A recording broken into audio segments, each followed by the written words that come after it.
Türkmenistan'ın konstitusiyasının 42. maddesinde şöyle yazılan: her bir adamın fikri ve söz azatlığı kepillendirilir.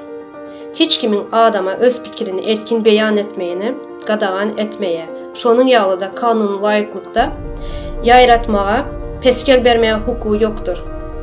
Şurada şu Ahmet diye vatandaşımız şu zade yazan: ovadan tepede yerin tayinecekti. Ne sebepten? Kanunu bilmeyen misin? Doğruları aydan vaxtın, doğruları gölkezen vaxtın ne için vatandaşın, halkın yeri ovadan tepede bolyamış? Bu mu sizin edip bilecek işiniz? Şunun yalı edip halkı korkutacak bolyanız, doğruları aytmasınlar, gölkezmesinler diye.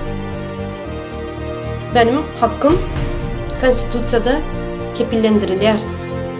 Söz azatlığım var. Onun için hiç kendini yorma vatandaş. Ahmet vatandaş.